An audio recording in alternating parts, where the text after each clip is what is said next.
사랑하는 성도 여러분, 오늘을 기독교 이렇게 절기 가운데서 다음 주가 이제 부활주일이잖아요.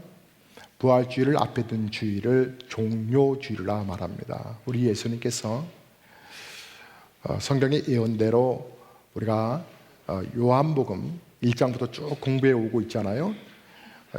세기비, 새벽기도 비전이라 해서 세기비 지금 새벽기도를 하면서 우리가 요한복음 1장부터 쭉 공부해 오는데, 그러니까 오늘이 14장을 공부하는 이유는 14일째가 된 거예요. 근데 12장에서 예수님께서 예루살렘에 입성하시는 종려 나무가지를 막 사람들이 흔들고 호산나 다윗의 자손으로 오시는 이요, 영광 찬송을 막 엄청나게 예수님을 맞이했죠. 근데요, 그 예수님 사람들의 시끄러운 그런 부분들을 피하십니다.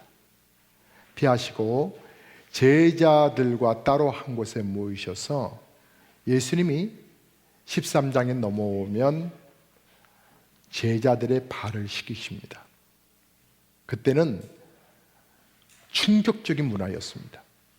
충격이었습니다. 예수님께서 스승이 제자의 발을 씻긴다는 것은 충격의 문화의 한 소동돌이었습니다. 예수님은 당부하고 싶으셨습니다.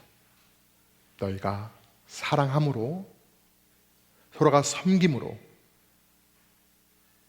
그래서 많은 사람들이 너희가 나의 제자가 된다고 하는 것을 증명했으면 좋겠다. 그 이후에 예수님은 바로 이어서 성만찬을 하시죠.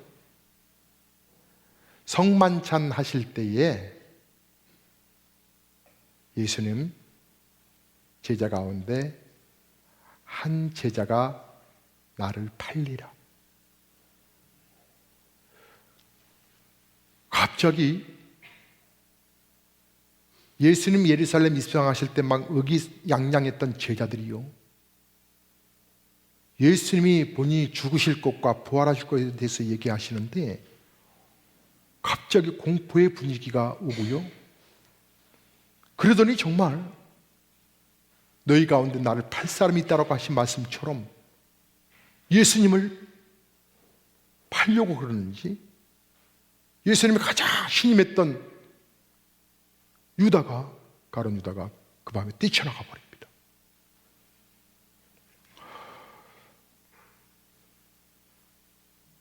예수님, 그러나 이것이 애견된 일이었기 때문에 초연히 계속 본인이 십자가를 지시고 죽어 죄를 사하고 부활할 것에 관해서 메시지를 이어갑니다. 주님이 그래서 십자가를 지신다라고 하는, 홀로 지신다라고 하는 그 메시지가 베드로는 가슴이 아팠는지 본인이 주여 내가 주를 따라가겠나이다. 다른 사람은 몰라도 나는 끝까지 따라가겠습니다.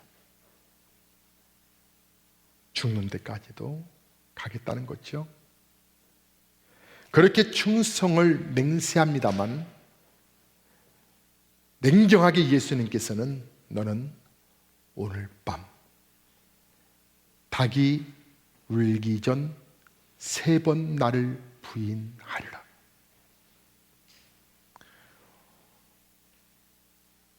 함께 그 얘기를 듣던 11명의 모든 제자들은 오늘날 말로 멘붕 상태가 되어버렸습니다.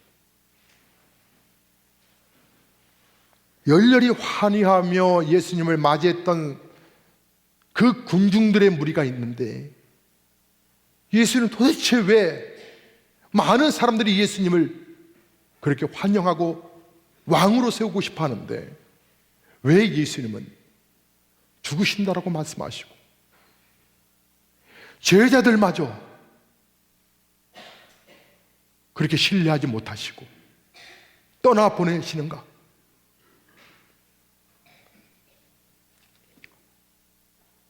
사실 제자들은요, 요한복음 12장에서 나사로가 살아났던 장면이 있었는데 그걸로 인하여 많은 사람들이 예수님 앞에 왔었거든요. 그저 바리새인과 서기관들과 제사장들이 예수를 어떻게든 간에 책잡아서 죽이려고 하고 있는데 예수만 죽이려고 하는 것이 아니라 나사로까지도 죽이려고 계획을 하더라. 그걸 알고 있었거든요. 이제 정말 큰일 난 거예요. 왜요? 자기들은 정말 예수님의 제자였거든요. 추종자들은 다 죽는 거예요. 다 죽는 거예요. 그들에게 밀려오는 이 공포감,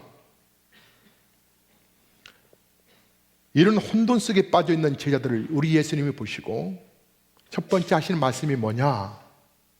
1절을 보시면 너희는 마음에 근심하지 말라. 하나님을 믿으니 또 나를 믿으라. 내 아버지 집에 거할 곳이 많도다. 마음에 근심하지 말라 하실 때의 이 근심, 제자들이 하고 있는 이 근심이라고 하는 이 말은 원래 헬라어 원문을 살펴보면 이 단어를 향하여서 파라스라 부르는데 영어로 좀 번역한다면 트러블. 근데 이 말이 그저 걱정스럽구나, 염려가 된다, 이 정도의 말이 아니고요, 아예 우리의 마음을 송두리째 뿌리째 흔들어 어찌할 바 모르게 되는 그 초조함, 마치 살인자가 나를 죽이려고 쫓아오고 있고 나는 뛰어가고 있고 피하려고 하는 그 순간, 그러나 한계점에 부딪혀서 막다른 골목에서 그 강도를 만나는 그런 두려움 같은, 그런 두려움, 파라스.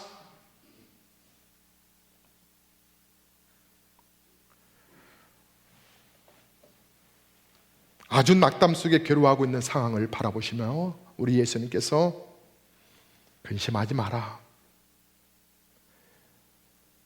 자, 이렇게 말씀하실 때 너의 마음의 고통의 아픔이 뭔 줄 알아.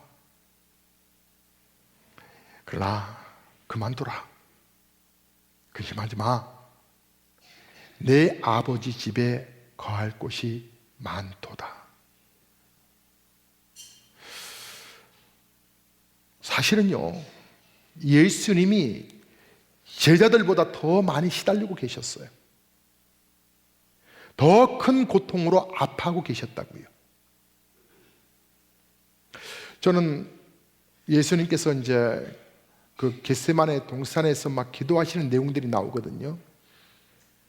그때 예수님께서 자기 자신의 심정을 토하는 그런 말이 나와요. 저는 그 말씀을 들을 때마다, 읽을 때마다 가슴이 저미 오는데, 예수님이 이렇게 말씀하세요. 내 마음이 심히 괴롭고 죽게 되었으니. 그런데 예수님은 그 심정을 숨기시고 근심과 두려움과 공포 속에 떨고 있는 제자들을 위로하기 위하셔서 주님이 지금 말씀하시는 거예요. 주님이 그들에게 말씀하신 내용은 오늘 요한복음 14장부터 15장, 16장까지 이어져요. 위로의 말씀이라고 그럴까요? 흔들리고 있는 그들의 마음을 붙잡기 위해서. 근데 그 말씀 가운데, 그들의 근심을 털어주기 위해서 하시는 말씀 가운데 첫 번째가 뭐냐? 이 3절이에요. 내 아버지 집에 거할 곳이 많다. 자, 우리 다 함께 읽어봐요. 2절, 3절 다 함께 읽겠습니다. 내 아버지 집에 거할 곳이 많도다. 그렇지 않으면 너희에게 일렀으리라. 내가 너희를 위하여 거처를 예비하러 가노니 가서 너희를 위하여 거처를 예비하면 내가 다시 와서 너희를 내게로 영접하여 나 있는 곳에 너희도 있게 하리라. 아멘. 여기서 우리가 몇 가지 좀 정리할 것이 있습니다. 내가 너희를 위하여 거처를 예비하러 간다. 이게 무슨 뜻입니까? 아니, 하나님이 거처, 천국을 다 예비해 놓으셨는데 뭘 우리 예수님 새삼스럽게 준비하러 간다라고 말씀하십니까? 하나님이 예배해 두신 천국이 있는데 굳이 왜 예수님이 또 다른 천국을 만드시겠다고 하는 것일까요? 사랑하는 성도 여러분, 여러분이 요한복음 1장부터 21장의 전체적인 핵심과 중심을 잘 아시려면 오늘 14장 2, 3절의 말씀을 정확하게 분별하셔야 합니다. 중요한 키포인트입니다. 이제 천국문을 전 세계 모든 사람들을 위하여 우리 예수님이 활짝 열어 놓으실 것인데, 자, 그렇게 하면 모든 민족이 하나님 앞에 와서 모든 백성들이 다 천국에 들어가게 될 터인데, 천국 열쇠를 가지고 활짝 열어 놓아야 하는 일이 있는데, 그 천국 열쇠를 가지고 활짝 열어 놓아야 할 일이 뭐냐면 주님의 걸어가시는 십자가예요. 십자가를 통해서, 그리고 예수님이 다시 부활하심으로, 그리고 다시 예수님이 승천하심으로 천국의 문을 완전히 열 수 있는 거거든요. 예수님이 십자가를 지시고 모든 사람들을 위해서 그 죄값을 대속해 주지 아니하시면 그 아무도 천국에 들어갈 수 없기 때문에 주님이 먼저 십자가에서 죽는 일이 필요했고, 그래서 지금 예수님은 그 길을 걷는다는 얘기예요. 즉 천국을 예비하러 가는 길이라고.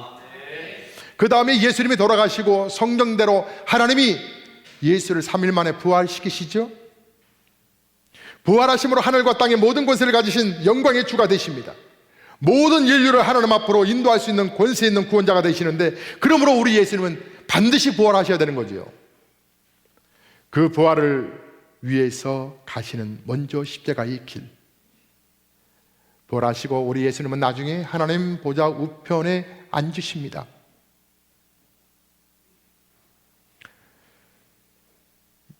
예수님이 승천하셨어. 예수님이 한번 열어놓은 천국문을 그 아무도 닫을 수 없도록 그분이 하나님 우편에 앉아 계십니다.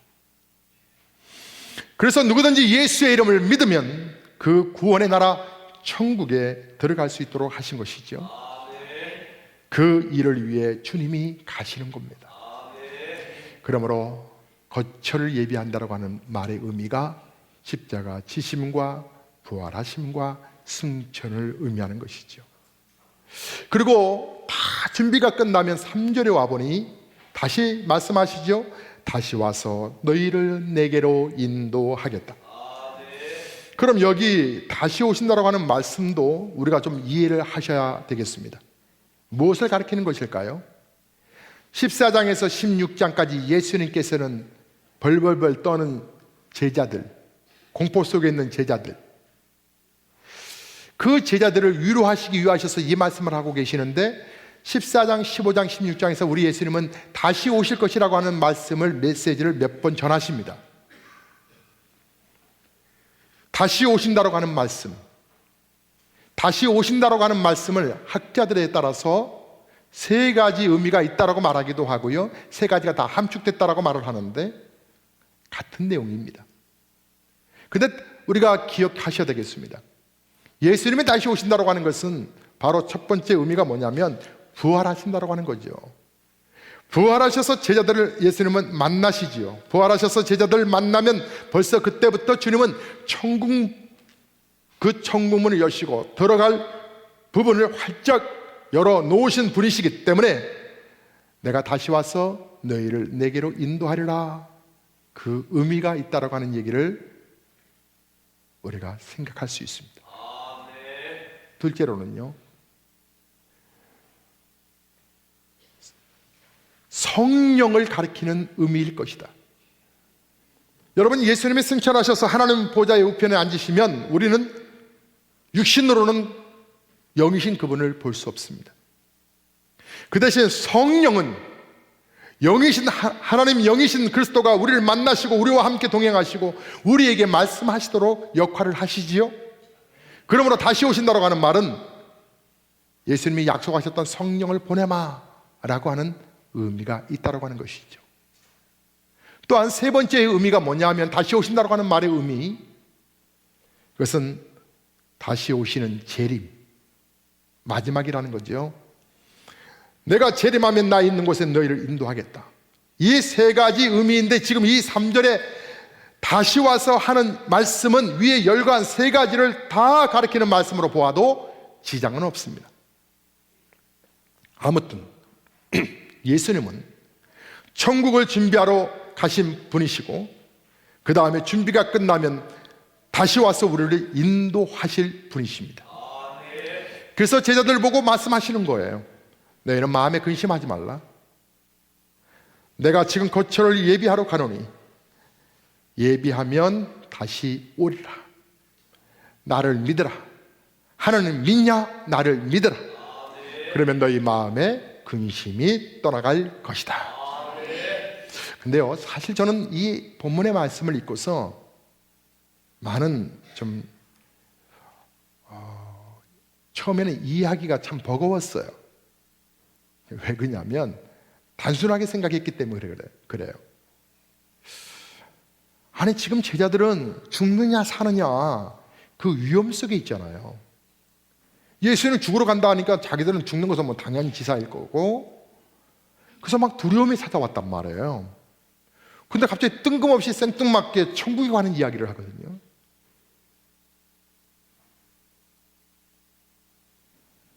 그때에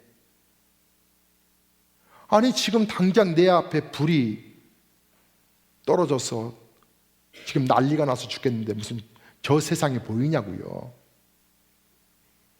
내가 문제가 없을 때는 저 세상이 보이지. 내가 은혜가 충만할 때도 저 세상이 보이지. 지금 죽느냐 사느냐는 부분 앞에서 왜 예수님은 이 얘기를 하셨을지? 물론 제자들의 나이가 60, 70세가 넘었다면 생명의 수완으로 이제 천국이 내가 살 날이 얼마 남지 않았으니까 천국이 내가 갈 수 곧 있겠구나 라고 만약에 나이가 제자들이 많다면 그 말도 뭐 설득력은 좀 있겠죠. 여러분 가운데서도 아마 연세가 드신 분들은 그렇게 받아들일 수 있을 거예요. 천국이 내게 가까울 것 같아. 그런데요, 젊으신 분들은 이해가 조금 쉽지 않을 것 같아요. 실제적으로도 예수님의 제자들은 20대 후반에서 30대 초반 나이였습니다.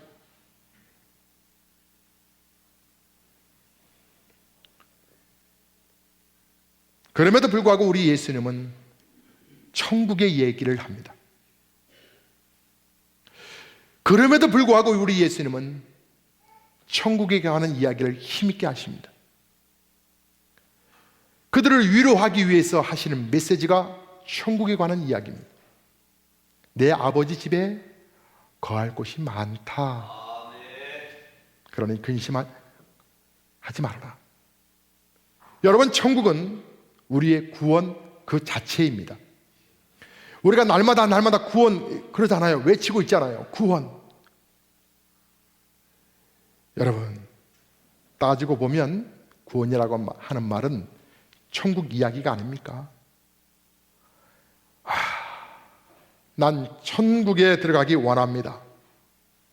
구원 받았습니까? 천국 들어갈 수 있습니까? 라고 하는 얘기죠. 아버지의 집, 예수님이 말씀하시는 아버지의 집은 지금 앞으로 들어갈 고향입니다. 우리의 고향. 그러므로 천국은 우리가 세상에서 가슴을 안고 씨름하는 모든 문제에 대한 완전한 해답이라고 하는 것이죠. 그곳에 가면 해답이 다 나온다는 거예요. 천국은 우리가 세상에서 입고 있는 손해라든지 또 원통함이라든지 분한 것이라든지 부러운 것이라든지 억울한 것이라든지 이 모든 것에 대한 완전하게 충족될 수 있는 그런 보상이라고 하는 거예요. 그 나라에 가면은 우리 가슴에 남아있는 이 마음에 응어리를 풀 수 있다 이 말이에요. 내가 신실하게 살려고 했던 나의 마음에 이 답답함을 우리 주님으로부터 위로를 받을 거라고요. 모든 것에 대한 완전하고 충족한 보상, 그와만큼 참 좋은 그곳이기 때문에 예수님이 다른 거에 비교시키지 않았어요. 천국은 우리가 바라고 꿈꾸는 모든 행복의 최고의 지상의 행복인 것이다 라고 말씀합니다. 왜 그래요? 요한계시록 21장을 쭉 보면 그 천국이에요. 사망이 다시 없대요. 둘째 사망이 없대요. 애통하는 것도 없대요. 아파하는 것도 없대요. 나를 괴롭게 하는 것도 없대요. 가난한 것도 없대요. 그리고 천국에 가면 영광의 극치를 이룹니다. 부활하신 예수님의 찬란한 모습이 우리의 모습이 될 것이고, 예수님과 영원히 살 수 있는 천상의 하나님의 자녀가 된다라고 하는 거. 여러분, 이 얼마나 아름답겠습니까? 그때 가난하다고 여러분 속상할 거 없고요, 잘났다고 뭐 거드름 피울 것도 없고요, 많은 사람들이, 하나님의 자녀들이 그 모습과 흥과 티가 없어지는 그곳. 더욱이 좋은 것은 우리 예수님, 내 죄를 사하시는 우리 예수님이 그곳에 계시거든요. 그 예수님과 영원히 함께 산다라고 하는 거. 나를 너무나 사랑하셔서 십자가 지시기 위해서 원하셔서 이 땅에 오신 예수님, 십자가에서 죽으시고 우리를 위해 이제 죄 없다라고 하는 것을 증명하기 위해 하셔서 부활하시고, 부활하신 예수님은 다시 승천하셔서 하나님 보좌 우편에서 우리를 위해서 기도하고 계시는 예수님. 왜 천국이 천국이냐? 바로 그곳이 우리 주님이 계시는 곳이기 때문에. 사랑하는 성도 여러분, 우리 주님을 만나는 것이 얼마나 행복하고 감격스럽던지 어느 시인은 찬송가에 그의 신앙 고백을 이렇게 담았습니다. 주가 맡긴 모든 역사 힘을 다해 마치고 밝고 밝은 그 아침을 당할 때,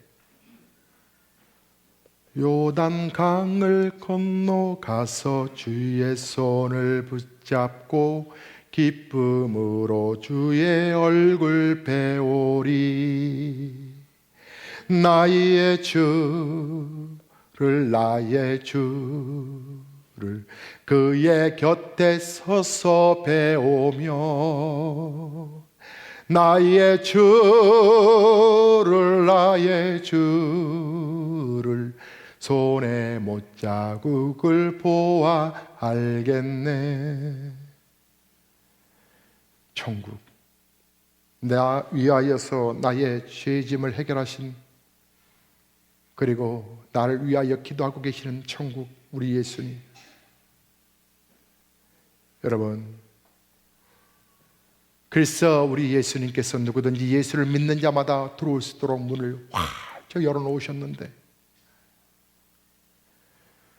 우리가 예수님을 믿자마자 성령께서 우리 안에 오셔서 우리를 하나님의 자녀라고 하는 확신을 주시지요. 그러므로 천국은 내 아버지의 집이요, 그 집은 바로 내 집이요. 그러므로 믿는 자에게 천국 이야기처럼 신나는 것이 없습니다. 정말 신기해요. 목사가 7시 반 일부 예배를 드렸습니다.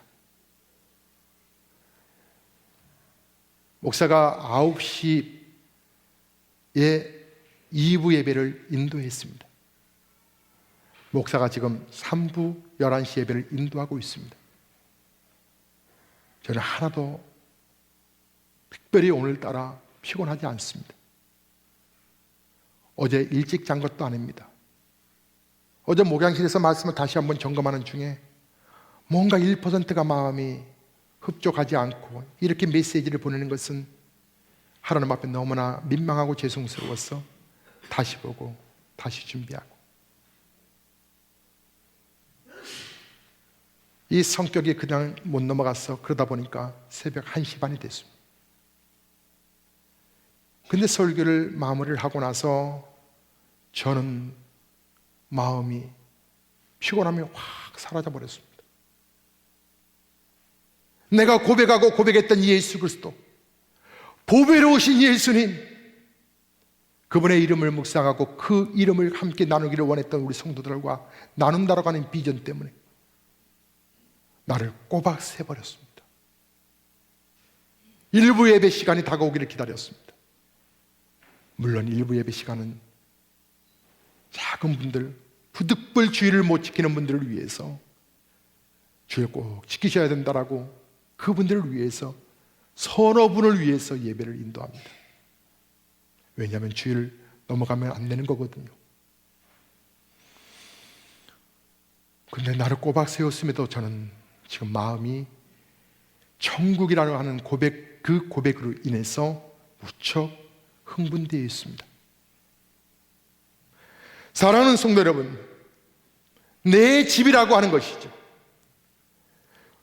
여러분, 때로는 무슨 먹고 살기도 바쁜 세상인데 천국이야 그냥 하고 생각한다면 그 하나님의 은혜에 여러분 경험이 부족하거나 아니면 여러분의 마음이 굳어져 버렸거나 아니면 예수 그리스도를 영접하지 않으신 분이십니다. 우리가 진짜 하나님의 아들, 딸이면 천국 이야기를 들을 때마다 우리의 마음이 그리로 달려갈 것입니다. 그러므로 그 나라를 생각하고 그 나라에 마음을 두고 묵상하고 때로는 이 땅에 두 발 디뎌 살다 보니까 닥치는 여러 환난들, 속상함들, 답답함들, 오해와 참 괴로움에 그 시간들 속에 찾아오는 근심은 있지만 이 근심이 그 하나님 나라 생각하다 보면 그 근심의 무게가 줄어들고 그 근심으로 파장되었던 나에게 다가왔던 이 두려움들이 어느 날 희석되어 가고 그래서 나의 슬픔의 울음을 그치고 두려움과 맞서서 싸울 수 있는 용기, 천국이 바로 나에게 그런 용기를 줍니다. 천국을 소망하는 사람에게는 현실 문제가 작아 보입니다. 마음을 천국에 두고 있는 자에게는 근심이 힘을 잃어버리기 시작합니다. 여러분, 사도 바울이 고백했던 고백을 기억하십니까? 로마서 8장 18절의 말씀, 생각건대 현재의 고난은 장차 우리에게 다가올 영광과 좋게 비교할 수 없도다. 현재의 고난은 뭘까요? 여러분에게 현재의 고난은 뭡니까? 고난은 우리가 근심하고 걱정하고 두려워하는 것이 바로 고난이겠지요. 우리가 당할까 두려워하는 실직에 대한 그런 두려움이요, 우리가 당하는 배고픔이요, 우리가 당하는 사랑하는 부모와 작별하게 되는 이별의 그 작별의 아픔이요, 현재 우리가 당하는 고난은 우리의 육신의 질병으로 찾아오는 아픔의 시간들이요, 현재 우리가 당하는 고난은 세상에서 수모를 당하는 그런 고난들, 현재 내가 당하는 고난은 내 자식 그렇게 키워놨건만 떠나버리고 나 몰라라 하는 자식들, 그 자식들을 바라보며 슬퍼하는 눈물이요.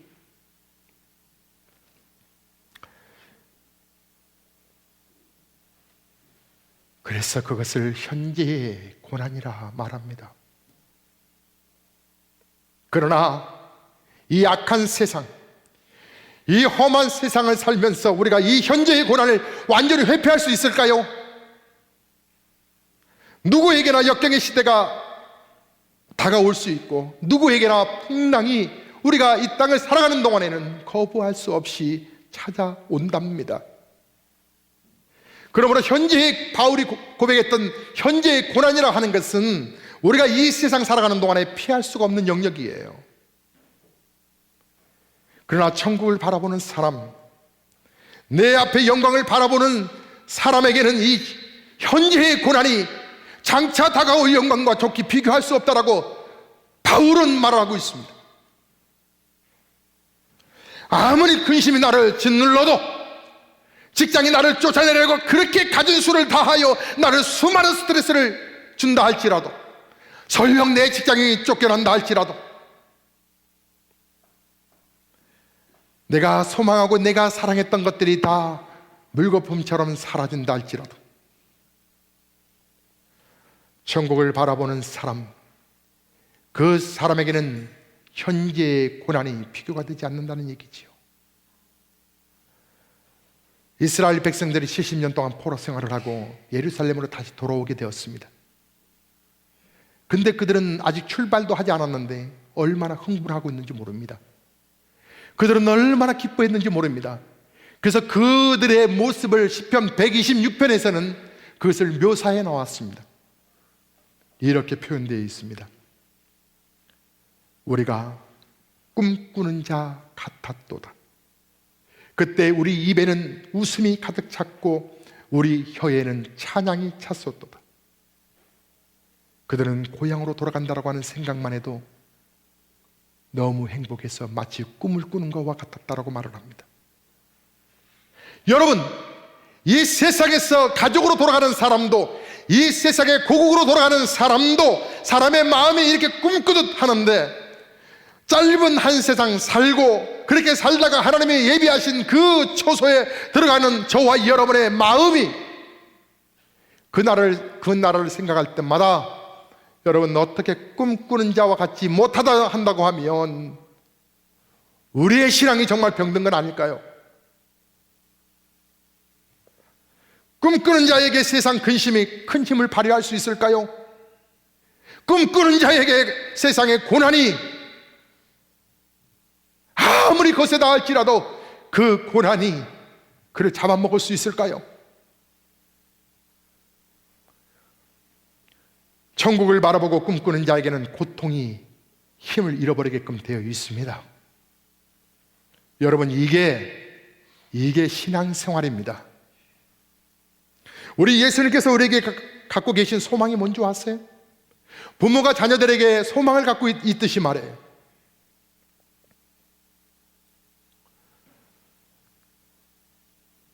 저는 우리 아이들이 뭐 자이든 타이든 어쨌든 간에 무조건 20세가 딱 넘어가면서부터 스스로 용돈을 벌게끔 합니다. CGV에서, 맥도날드에서,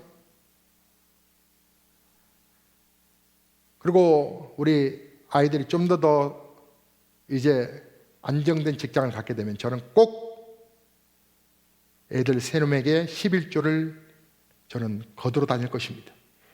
하나님께 대한 11조 드리고 부모에게 대한 11조를 꼭 드려라. 대신 장가를 가면 양가 부모에게도 똑같이 해야 되는데 똑같이 하기는 너무나 부담되니까 50% 감축. 그래서 장가를 늦게 보내려고 합니다. 제가 먼저 더 많이 뜯어먹어야 되니까. 그러나 분명히 받아낼 것입니다. 왜냐하면 20여 년 동안 했기 때문에 계속 세뇌를 시키고 있습니다. 네가 아무리 아파트 부담금 그걸 내는 것이 급하다 할지라도 12조는 똑바로 해라. 하나님께 똑바로 하고 부모에게 똑바로 해야지. 어렸을 때인데 아이가 둘째 아이인가요? 계산이 늘 빠르고 걔가 수학을 좀 잘하는데 그 아이가 저에게 이렇게 말하더군요. 그러면 뭐 먹고 살아요? 그래도 해야 한다.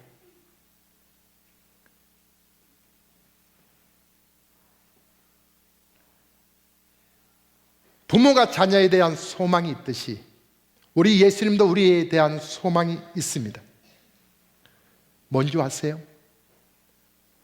건강하게 오래 살게 너희가 살다 와라. 네, 이 말도 틀린 것은 아닐 거예요. 그래, 원하는 대로 돈 많이 벌고 그렇게 살다가 와라. 예, 그것은 틀린 것도 아닐 거예요.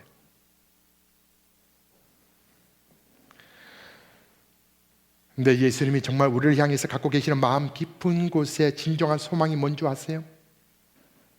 우리가 많이 돈 쌓아두고 많이 먹고 그렇게 오는 것이 예수님의, 그것 때문에 우리 예수님이 이 땅에 오셔서 우리의 죄를 사하신 줄 아세요? 아니에요. 우리는 급하니까 돈도 주시옵소서, 하나님 빨리 해결해야 돼요, 하나님 도와주세요. 하나님 너무 육신이 아파요. 아프니까 하나님 빨리 살려달라고 막 매달려 기도합니다. 그때 우리 주님은 오냐? 알았어. 그것을 다 받아주시지만 주님의 마음은, 주님이 원하시는 것은 이 정도가 아니라는 거예요. 여러분, 이 땅은요, 마귀가 공중권세를 잡고 있어요. 우리 예수님 다시 재림하실 때까지는 이 땅의 마귀들이요, 그래서 아파트 높은 층에 살고 있는 분들은 위트예요. 위트. 마귀의 공중권세 잡은 마귀를 꽉 잡고 있는 거예요. 웃지도 않으시는. 어쨌든 마귀는 공중권세를, 영으로 마귀는 흔들고 다녀요. 그래서 이 땅은 내 땅이 아니에요. 이 땅은 우리 집이 아니라고요. 남의 집이라고요. 남의 집에 방문했습니다. 부득불 하룻밤을 잤습니다. 참 집이 좋네요. 그런데 남의 집이 행복하면 얼마나 행복하고 좋으면 얼마나 좋겠습니까? 불편하죠? 왜요? 냉장고 문을 함부로 열 수 없거든요. 남의 집이기 때문에. 여러분, 남의 집에서 살면 얼마나 오래 산다고 그걸 축복이라고 매달려서 목숨을 걸고 신앙생활 하십니까? 주님이 말씀하시잖아요. 나는 이 세상에 속하지 아니하였다. 너희도 이 세상에 속하지 아니하였다. 이 세상은 남의 집이라고요. 철없는 어린아이 데리고 친척집을 갔더니 이 아이가 인사드리고 저녁 때 이제 올려 하니까 이 집이 좋다고 안 간다는 거예요. 집에 난 여기서 잘 거라고. 난 여기서 살 거야. 아빠, 엄마, 나 여기서 살 거라고. 아니야, 빨리 가자. 그런데 친척이 아이가 계속 뗐으니까 그래, 자라, 너 자도 돼. 아빠, 자도 된대. 나 여기서 잘 거야. 아빠는 표현하지 못하지만 눈빛을 막 레이저 광선을 쏘면서, 야 이놈아, 내일부터는 너 눈칫밥 처먹어. 눈칫밥. 빨리 가. 빨리 나와야 돼. 그래도 이 아이는 계속적으로 나는 여기 있겠다고 말합니다. 속 터지지요? 하나님의 마음을 아시겠어요? 그게 저와 여러분의 자화상입니다.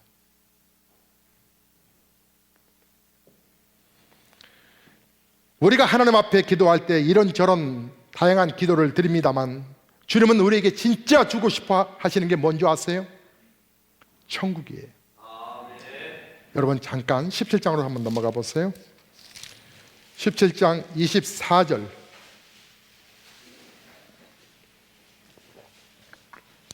다 함께 말씀을 읽겠습니다.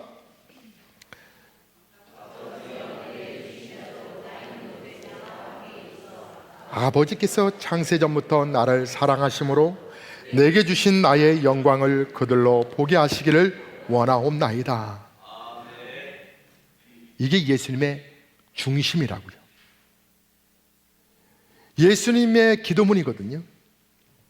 예수님께서 아버지여 내게 주신 자도 나 있는 곳에 나와 함께 있어 아버지께서 창세전부터 나를 사랑하심으로 내게 주신 나의 영광을 그들로 보게 하시길 원하옵나이다. 여러분, 우리 예수님께서 오늘 이 자리에서 우리의 예배를 받으시면서 우리에게 주시려고 하는 마음에 간절한 소원이 있어요. 그게 뭐냐면 천국이 영광스러움이 너를 위해서 예비되어 있다고 하는 거예요. 그리고 이 천국이 절대로 마귀가 장난하지 못하도록 내가 하나님 우편에서 너를 위해서 기도하고 있다고 하는 거예요. 이것이 우리의 축복이라고 하는 거예요.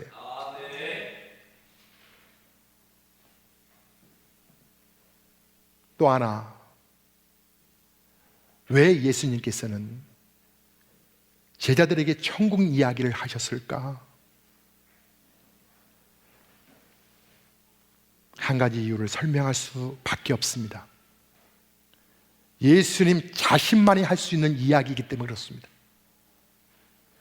자기만이 할 수 있는 이야기의 영역입니다. 왜냐하면 예수님은 위로부터, 하늘에서부터 오신 분이셨기 때문에. 여러분 이번에는 좀 앞으로 가겠습니다. 8장을 열겠습니다. 요한복음 8장. 8장 23절입니다. 제가 23절을 읽을 터인데 여러분이 눈으로 보십시오. 제가 번역하겠습니다. 아주 쉽게 간단하게. 8장 23절. 너희는 아래서 났지만 나는 위에서 났다. 너희는 이 세상에 속하였지만은 나는 이 세상에 속하지 아니하였다.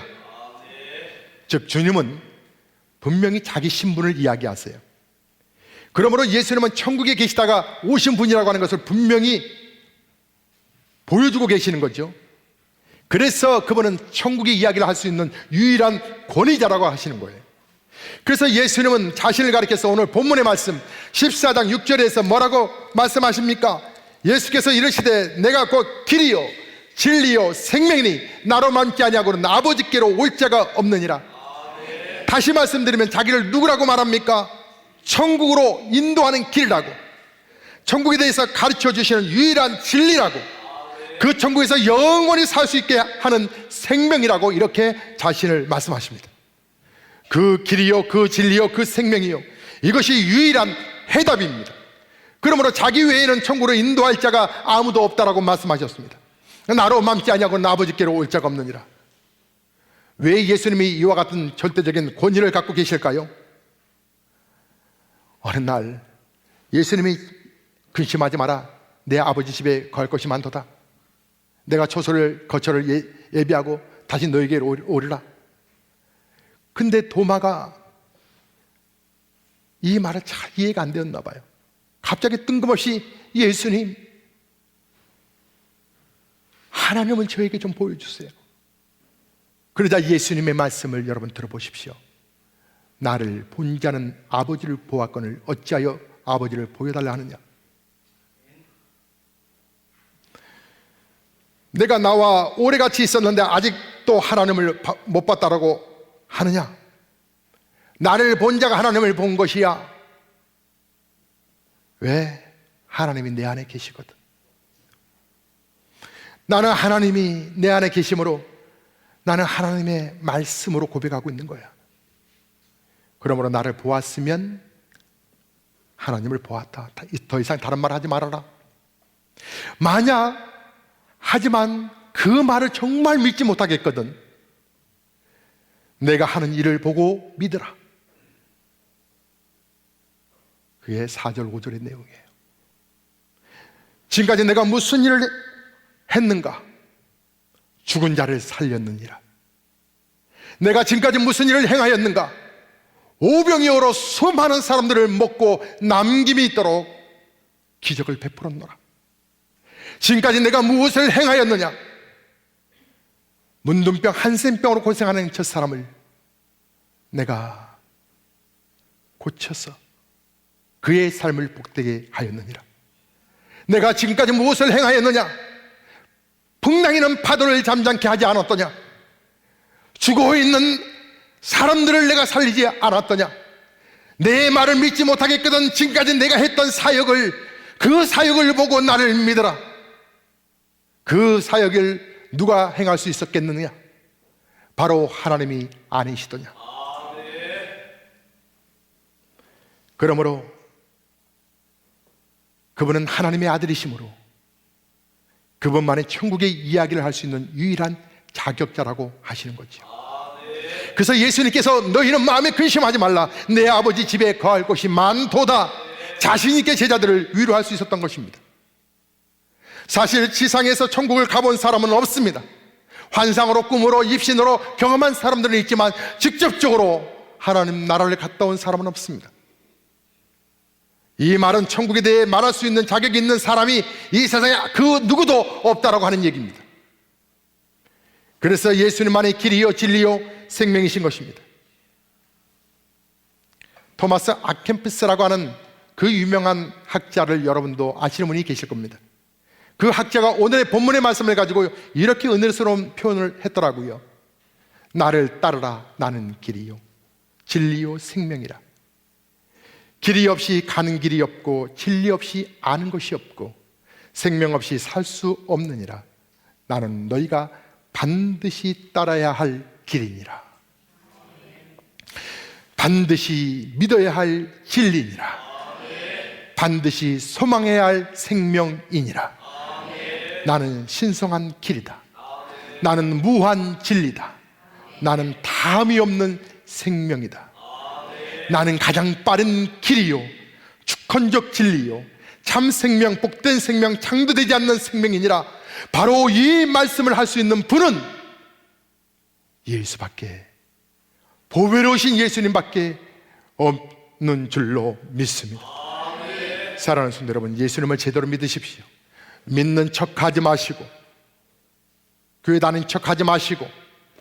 여러분, 교회 다녀도 지옥 갈 사람들이 있어요.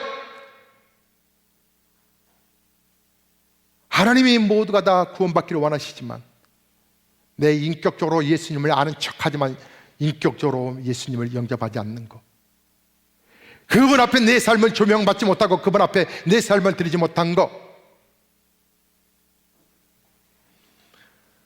사랑하는 성도 여러분, 기독교를 독선으로 이렇게 폄하한다고 여러분 거기에 합류하지 마세요. 저는 다른 구원의 길이 여럿이 있다고 한다고 하면 저는 새벽부터 말씀 준비하는 목사가 되지 않을 거예요. 다른 구원의 길이 있다면 다른 길로 갈 거예요.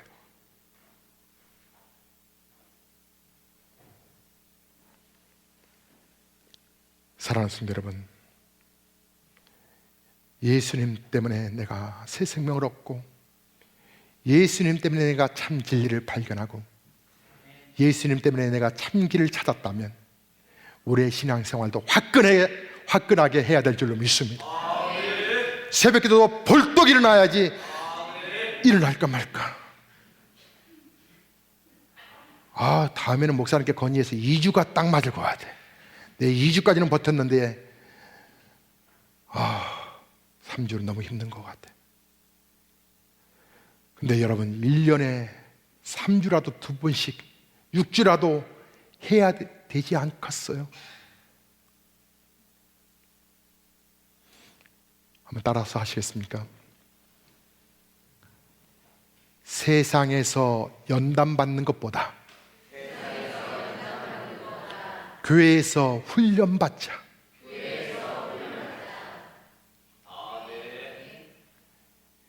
여러분, 우리는 죄로부터 시작됐기 때문에 죄가 기도하지 않는 걸 엄청 좋아해요.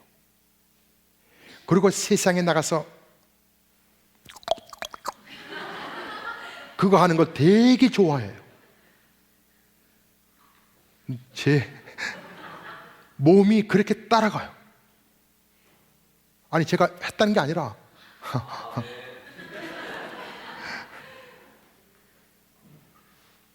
여러분, 그분이 나를 위하여 피를 흘리십니다. 그분이 나를 위하여 살을 찢기십니다. 그분이 마지막으로 고백하십니다. 엘리 엘리 라마 사박다리, 나의 하나님 어찌하여 나를 버리셨나이까. 하나님의 독생자 예수 그리스도를 우리와 맞바꿔 부를 정도로 우리를 사랑하신 하나님, 아무리 외쳐도 하나님은 두 귀를 막아버리셨는지 주님의 음성에 대답하지 아니하십니다. 사랑하는 아들아, 너가 피를 흘려야, 너가 죽어야 여기에 수많은 백성들이 구원을 얻는단다. 그 마지막 피가 땅에 떨어졌을 때 테겔레스타, 우리의 속죄가 해결되는 그때 우리가 비로소 하나님의 자녀로서의 특권을 누리며 살게 되었는데, 어찌하여 여러분의 신앙은 이렇게 날마다 굳어져만 가십니까? 내 자식 학원 밤늦게 11시 12시에 오는 거 안타까워. 학교 앞에까지 가서 그 아이를 픽업해 오건만 하나님 앞에 30분도 기도하기 버겁다고. 내 자식 소중한 줄 알면서 내 하나님 마음 아픈 걸 생각하지 못하고,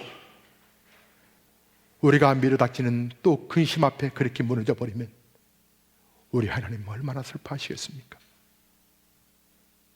우리 모두 고난 주간을 접어들면서 예수님의 은혜 속에 더 깊이 들어가